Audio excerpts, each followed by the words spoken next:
खुदावंद यीशु मसीह के बाबरकत और फ़तहमंद नाम में आप सबों को पास्टर डेविड का सलाम। आइए अज़ीज़ों, आज के हवाले पर हम गौर करेंगे। जबकि इन दिनों में पाक हफ्ता यानी होली वीक में से हम गुज़र रहे हैं, तो खुदावंद यीशु मसीह की खिदमत के आखिरी मरहले पर हम गौर करेंगे। पाम संडे के बाद खुदावंद यीशु मसीह हैकल में दाखिल हुए और उन्होंने हैकल की सफाई की, सराफों के तख्तों को उलट दिया। पहली लॉजिक यीशु मसीह ने क्यों किया?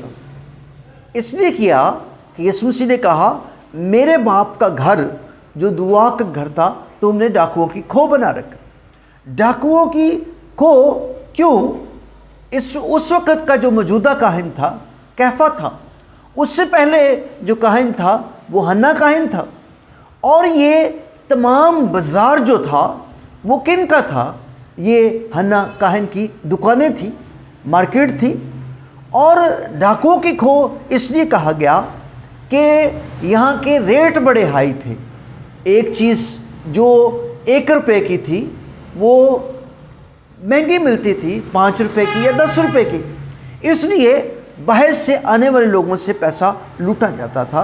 इसलिए खुदावंद यीशु मसीह ने कहा, तूने मेरे बाप का घर डाकुओं की खो बना रखा है। और यीशु मसीह ने हैकल की सफाई की। जब खुदावंद यीशु मसीह ने हैकल की सफाई की तो उस वक्त यीशु मसीह बड़े जोश और वलवले में थे, और वो अपने अंदर गैरत रखते थे खुदावंद की हैकल के बारे में। दूसरी बड़ी अहम चीज़, जो यहूदी थे, सरदार काहिन थे, वो यीशु को चुपके से मार देना चाहते थे।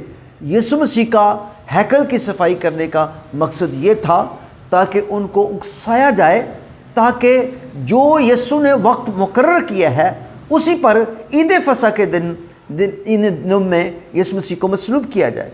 क्योंकि अगर ईद फसह के बाद यीशु को मसलूब किया जाता है तो यीशु मसीह तो वो बर्रा है जो फसह का बर्रा है। यीशु मसीह ने इन्हीं दिनों में अपने आप को जाहिर करना था कि मैं ही असली फसह का बर्रा हूँ, जो इंसानों को फिदिया देकर छुड़ाने और बचाने वाला हूँ।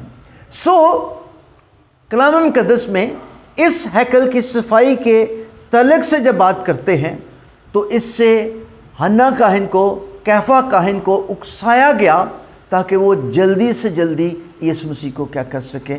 मसलूब कर सके। जब हम हैकल की बात करते हैं तो मसीह के कफ़ारे के बाद उस वक़्त हैकल की सफाई की गई। अब इन दिनों में जो हम यीशु मसीह का होली वीक मना रहे हैं, याद कर रहे हैं, हमें अपने आप को कैसे यीशु मसीह की हुज़ूर पेश करना है? उसी तरह करना है जिस तरह यीशु मसीह ने हैकल की सफाई की। तमाम उस हैकल की हदूद के अंदर जो जानवर थे, कबूतर फरोश थे, बिज़नेस करते थे, उनके तख्तों को उलट दिया। हमें मौजूदा दौर में क्या करना है?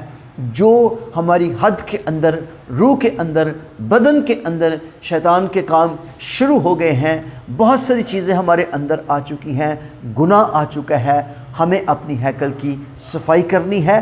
क्योंकि यीशु ने कहा था, मेरे बाप का घर दुआ का घर तुमने डाकुओं की खो बना रखा है। आज के दौर में खुदावंद यीशु मसीह ने हमारा फिदिया देकर हमें मक़दस बनाया है, मस्कन बनाया है। इसलिए हमें अपने आप को पाक करना है ताकि रूह कुद्स हमारी ज़िंदगी में रहे। खुदा का मेयार जो है वो पाकीज़गी है, और पाकीज़गी उस वक्त तक मुमकिन नहीं है जब तक हम अपने गुनाहों का इकरार नहीं करते, यीशु मसीह के खून से नहीं धुलते।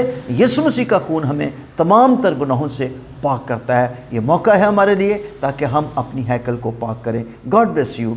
खुदा आप सबों को बरकत दे। आमीन।